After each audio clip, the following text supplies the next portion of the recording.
BA BSc اور engineering وغیرہ میں سب ملا کر کے صرف 4، ہر 100 میں صرف 4، اور MA میں صرف 1۔ اب یہ بتائیے کہ بچ کون گیا؟ اگر آپ 100 میں صرف 4 بچے کو BA کروا پا رہے ہیں، تب آپ کا بچہ UPSC اور BPSC میں کہاں سے آئے گا؟ کہاں سے آئے گا؟ اچھا، یہ جو 4 پاس کروایا BA میں، یہ پڑھ کے پاس کروایا تھا یا بغیر پڑھے ہوئے پاس کروایا تھا؟ جتنے لوگ یہاں بیٹھے ہوئے ہیں BA کیے ہوئے، اردو میں خاص کر کے، اور زوالوجی میں، اور کیمسٹری میں، اور باٹنی میں، اور فزکس میں، اور میتھمیٹکس میں، جتنے بھی لوگ یہاں پر بیٹھے ہوئے ہیں BA کیے ہوئے، اپنے دل پر ہاتھ رکھ کر کے پوچھیں کہ پڑھ کے کیا تھا یا بغیر نوٹس سے چھاپا تھا؟ تو پتہ چلے گا نوٹس سے چھاپا تھا۔ تو علم تو حاصل نہیں کیا، ڈگری مل گئی، اس لیے پتہ نہیں کہ آگے پڑھانا کیا ہے، اس لیے پتہ نہیں کہ دنیا میں کام کیسے کرنا ہے۔ نوجوان یہاں ہیں اچھی تعداد میں ماشاءاللہ، یہ خوش آئند بات ہے۔ میں نوجوانوں سے کہنا چاہتا ہوں، ہر وہ راستہ جو شارٹ کٹ ہے، بارک اللہ فیک، ایسے ہی دینا چاہیے۔ ہر وہ راستہ جو شارٹ کٹ ہے وہ سب سے لانگ کٹ ہے۔ جب آپ ایک دفعہ شارٹ کٹ لیتے ہیں تو وہ شارٹ کٹ آپ کو پوری زندگی گھوم گھوم کے تماچا مارتا ہے۔ یہ جو جعلی ڈگری لے رہے ہیں ہم لوگ، یہ آپ کو پوری زندگی گھوم گھوم کے تماشا مارنے والی ہے، کیونکہ آپ کے خاندان میں اور آپ کے معاشرے میں لوگوں کو پتہ ہے کہ آپ نے ڈگری کیسے لی ہے۔ اب جب اس پہ جاب لگے گی تو آپ بلیک میل ہوں گے کہ نہیں ہوں گے؟ سو بتا دیجئے۔ اس لیے بغیر پڑھے ڈگری مت لیجئے، بغیر پڑھے ڈگری لینے کی کوئی ضرورت نہیں ہے۔ آپ کے معاشرے میں آپ نے ہزاروں لوگوں کو دیکھا جو ڈگری لے کے بالکل مطلق بیکار بیٹھے ہوئے ہیں، صرف پیسے انہوں نے خرچ کر دیے ہیں ڈگری پر، اور کوئی فائدہ اس کا نہیں ہوا ہے۔ تو ایسی ڈگری لینے کی کوئی ضرورت نہیں ہے۔ واپس آئیے اعداد و شمار پہ، جو نمبر آپ کے سامنے رکھ رہا تھا، اب میں دوسرے قسم کا نمبر آپ کے سامنے رکھنے والا ہوں۔ اس کو بھی غور سے سنیے اور سمجھیے، جو پیچھے لوگ ہیں ان سے بھی کہہ رہا ہوں، غور سے سمجھیے۔ اس ملک میں 53,000 ادارے ہیں جو BA کے اوپر کی BA اور اس کے اوپر کی پڑھائی کراتے ہیں، یعنی BA MA کی پڑھائی کرانے والے 53,000 ادارے ہیں۔ کتنے ادارے ہیں؟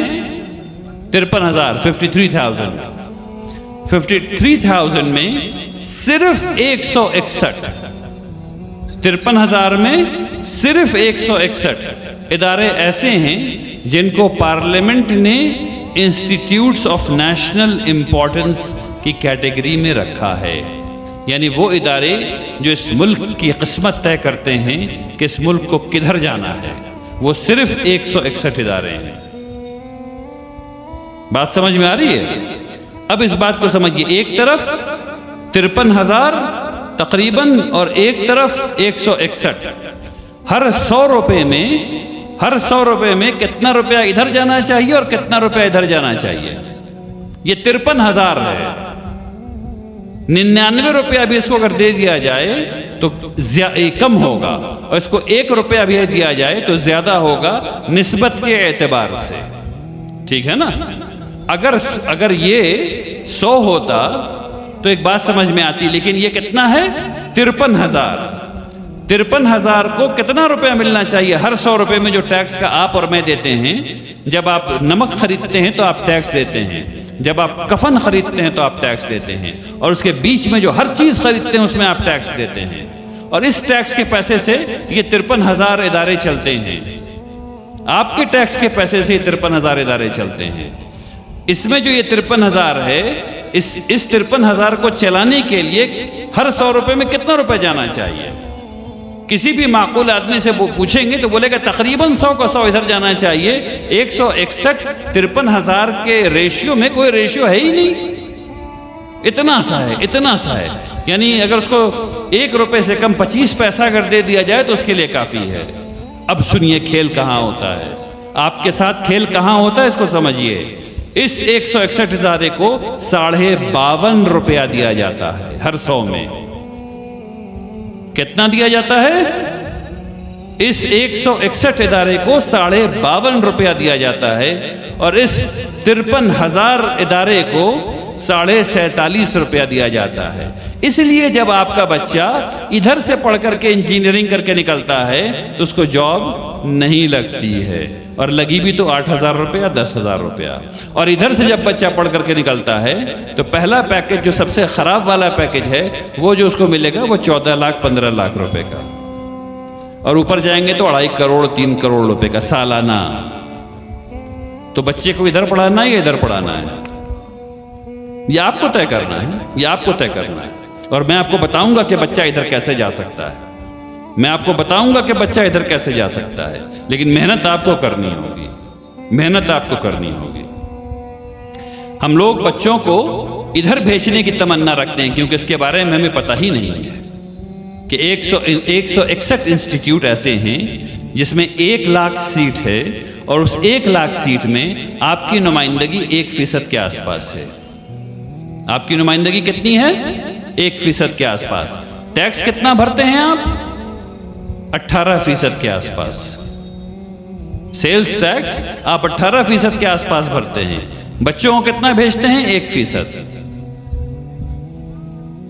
بات سمجھ میں آ رہی ہے؟ کچھ بات سمجھ میں آ رہی ہے کھیل کہاں پہ ہوتا ہے؟ ٹھیک، اب جب اس بات کو سمجھ گئے تو سمجھیے بچوں کو ادھر کیسے بھیج سکتے ہیں۔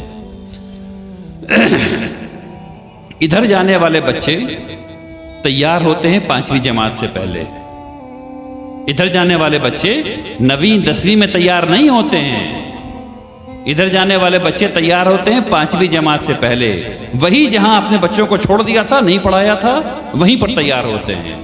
وہ 47 بچے جن کو آپ انگوٹھا چھاپ ہم لوگوں نے بنایا، اور اس کے بعد 5ویں جماعت تک باقی سب بچے جو اسکول سے نکل گئے وہاں پر، اگر 5ویں جماعت کو، بہت غور سے سنیے اس بات کو، اگر 5ویں جماعت تک ہم لوگوں نے بچوں کو پڑھا دیا اور وہ 5ویں جماعت کی کتابوں کو پڑھ کر کے سمجھ سکے، یعنی کہ اپنے درجے کے کتابوں کو، انگریزی کو، عربی کو، اردو کو، حساب کو اگر اپنے درجے کے مطابق سمجھ سکے، اور اس کے بعد آپ نے ان کو چھوڑ بھی دیا، تو ان کی اگلی نسل یعنی ان کے بچے جو ہوں گے وہ لازمی طور پر انڈر گریجویٹ کریں گے۔ 99% چانس ہے اس کا کہ انڈر گریجویٹ کریں گے۔ اس لیے اگر آپ بچوں کو نہیں پڑھا سکتے ہیں تو کم سے کم پورے معاشرے کو مل کر کے ہر ایک بچے کو 5ویں جماعت تک کی بہترین تعلیم دلوانی چاہیے۔ 5ویں جماعت کا کیا مطلب ہوتا ہے اس کو سمجھ لیجئے۔ یہ جو انگریزی کا اخبار نکلتا ہے، اس میں جو زبان استعمال کی جاتی ہے، یہ جو ہندی کا اخبار نکلتا ہے، اس میں جو زبان استعمال کی جاتی ہے، یہ جو اردو کا اخبار نکلتا ہے، اس میں جو زبان استعمال کی جاتی ہے، پہلے صفحے پر یہ 3ری اور 4تھی جماعت کے الفاظ ہوتے ہیں بالعموم۔ بات سمجھ میں آ رہی ہے کیوں یہ فرق پڑتا ہے؟ پہلے صفحے پر جو الفاظ استعمال ہوتے ہیں وہ اکثر وہ الفاظ ہیں جو 3ری اور 4تھی جماعت کے الفاظ ہیں۔ اگر آپ نے 5ویں جماعت تک پڑھا دیا تو اب وہ اخبار پڑھ کر کے سمجھ سکتا ہے، اب وہ لٹریٹ ہے، اب اس کا مستقبل ان پڑھوں والا نہیں ہوگا۔ اس لیے اس کے بچے انڈر گریجویٹ کریں گے ہی کریں گے۔ اور اگر اس کے بعد پڑھائی جاری رہی تو کیا فرق پڑتا ہے اس کو سمجھیے۔ اب وہ سائنس کو سمجھ سکتا ہے، اس کو زبان آ گئی ہے، اس کو لکھنا آ گیا ہے، اس کو سمجھنا آ گیا ہے۔ اب اس کو سائنس سمجھ میں آئے گی، اب اس کو میتھمیٹکس سمجھ میں آئے گا، اب اس کو زوالوجی سمجھ میں آئے گی، اب اس کو باٹنی سمجھ میں آئے گی، ورنہ نہیں سمجھ میں آئے گی۔ تو جو پرائمری ایجوکیشن ہے اس پہ سب سے زیادہ توجہ دینے کی ضرورت ہے۔ بات سمجھ میں آ رہی ہے سب لوگوں کے؟ پرائمری ایجوکیشن پہ سب سے زیادہ توجہ دینے کی ضرورت ہے، اور یہ پتہ کرنے کی ضرورت ہے کہ اس کے بعد کیسے آگے بڑھیں۔ اسلام انفرادی مذہب نہیں ہے، اس کو خوب سمجھیے۔ ابھی تک میں نے آپ سے 3 قسم کی باتیں کی ہیں۔ میں نے آپ کو بتایا ہے کہ بچے کیسے ڈراپ آؤٹ ہوتے ہیں اور کتنے بچے ہم لوگوں کے ڈراپ آؤٹ ہیں۔ میں نے آپ کو بتایا ہے کہ اس ملک میں جو ہائر ایجوکیشن ہے، جو بی اے ایم اے کے جو تعلیم دینے والے ادارے ہیں وہ کیسے کام کرتے ہیں اور ان کا بجٹ کیسے الوکیٹ ہوتا ہے، اور میں نے آپ کو بتایا ہے کہ سب سے اہم تعلیم کہاں پر ہوتی ہے ابھی تک۔ اگر یہ باتیں سمجھ میں آ گئیں تو اس اجلاس کا مقصد پورا ہو گیا ہے. جو ہم لوگ کرنا چاہتے تھے وہ کر لیا.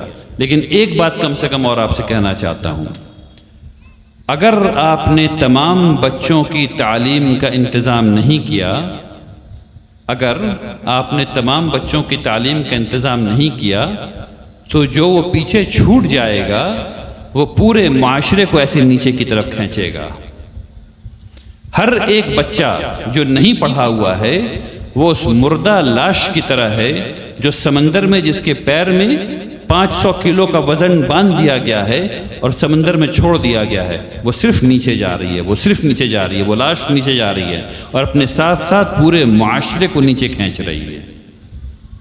اپنے ساتھ ساتھ پورے معاشرے کو نیچے کھینچ رہی ہے. اور بنایا کس نے؟ اس بچے کی تو کوئی غلطی نہیں تھی. وہ بچہ جو ان پڑھ رہ گیا اس کی تو کوئی غلطی نہیں تھی. اس کے چچا کی غلطی تھی، میری غلطی تھی، آپ کی غلطی تھی. تو اس غلطی سے ہم لوگ رک سکتے ہیں. سب سے پہلی بات کیا کرنی ہے؟ بیداری پھیلانی ہے. جو آپ ابھی یہاں آپ سن رہے ہیں، اگر اس کو آپ یہاں منہ بند کر کے چپ رہ جائیں گے تو آپ کو فائدہ ہوگا اور آپ کے گھر والے کو فائدہ ہوگا. لیکن آپ معاشرے کے طور پہ نیچے کھینچے جاتے رہیں گے. تو آپ کی ضرورت ہے کہ آپ نکلیں اور پڑوس میں جائیں اور پڑوس میں بتائیں کہ یہ میں نے سنا ہے، اس لیے بچوں کو پڑھانا ہے. تم کیوں نہیں پڑھا رہے اپنے بچے کو؟ میں مدد کروں گا. جب آپ مدد کریں گے تو اللہ کی مدد آپ کے بچے پر آئے گی. ہمیشہ ایسا ہوتا ہے. یہ قدرت کا قانون ہے، اللہ نے بنا دیا ایسا قانون. ہم لوگوں کو یہ سکھایا گیا ہے کہ اگر کوئی چیز چاہیے تو وہی چیز کسی اور انسان کے لیے دعا کرو. اگر گاڑی چاہیے تو کسی اور کے لیے دعا کیجیے کہ یا اللہ اس کو گاڑی دے دیجیے. تو آپ کو اللہ میاں گاڑی دے دیں گے. کیسے؟ کیونکہ اللہ میاں 2 فرشتہ اتارتے ہیں جو آپ کے لیے وہی دعا کرتے ہیں، اچھی دعا جو آپ سامنے والے کے لیے کر رہے ہیں. تو جب آپ سامنے والے کی مدد کریں گے تو کیا اللہ میاں آپ کو چھوڑ دیں گے؟ کیا لگتا ہے آپ کو؟ اگر آپ جو پیسہ آپ کما رہے ہیں، جو خوف ہے آپ کو کہ ہم نے اگر سامنے والے کو دے دیا تو وہ خرچ ہو جائے گا، وہ ختم ہو جائے گا، کیا وہ ختم ہو جائے گا؟ یا وہ برکت کے طور پہ واپس آپ کے گھر میں آئے گا اور 1000 گنا برکت آپ کے گھر میں ہوگی؟ کبھی سوچا ہے اس بات کو؟ سوچئے اس بات کو. ایک دوسرے کی مدد کیے بغیر یہ معاشرہ اوپر نہیں اٹھے گا. خوب جان لیجئے. اور اگر امت میں وحدت نہیں ہوئی، اگر امت میں ایکتا نہیں ہوئی تو آپ سب لوگ نیچے کھینچے جاتے رہیں گے. اس بات کو خوب سمجھ لیجئے. تنہا کوئی کام نہیں کیا جا سکتا ہے. اکیلے کوئی کام نہیں کیا جا سکتا ہے. وہ وقت چلا گیا، وہ وقت بہت دور چلا گیا جب ہم لوگ ایک دوسرے سے ناراض ہو سکتے تھے اور رہ سکتے تھے. اب وقت نہیں ہے.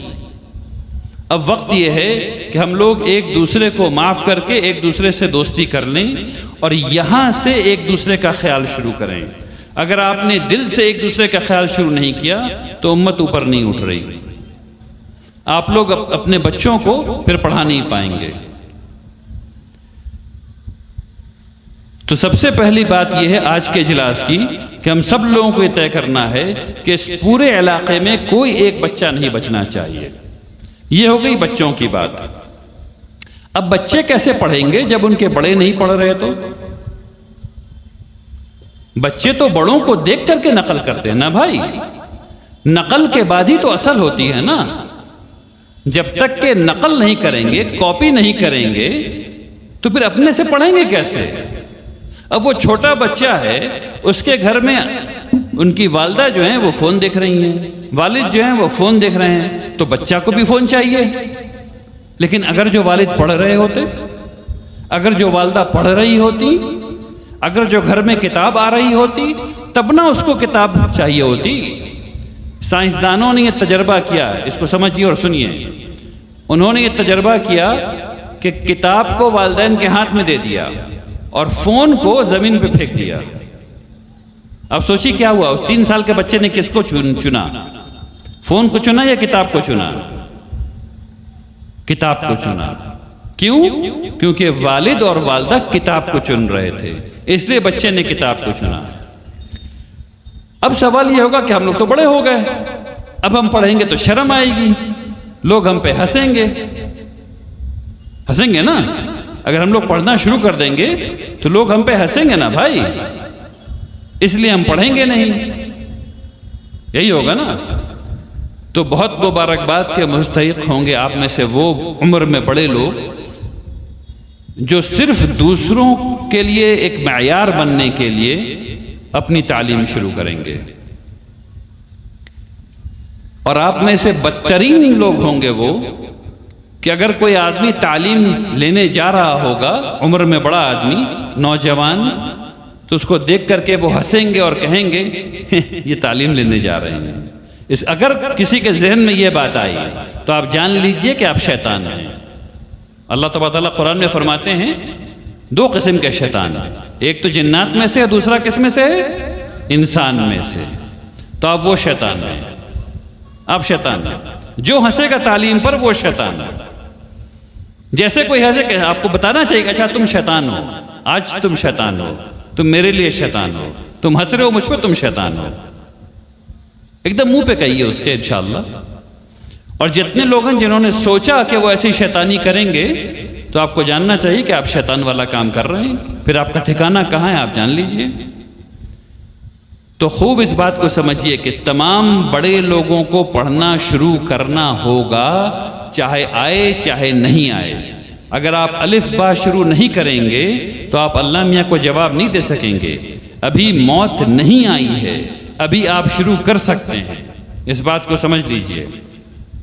تو جو میں گزارش کر رہا ہوں وہ یہ کہ بچوں کو تو پڑھائیے ہی، بڑوں کی تعلیم کا ماحول بنائیے، اور جب تک کہ والدین بچوں کے ساتھ اسکول نہیں جائیں گے، بچوں کے ساتھ ان کی تعلیم میں حصہ نہیں بنیں گے، بچے نہیں پڑھیں گے۔ تو بچوں کو اگر پڑھانا ہے تو والدین کو بھی پڑھنا ہے، تب بچے پڑھیں گے۔ ایک آخری بات آپ سے کہتا ہوں پھر اپنی بات ختم کر دوں گا۔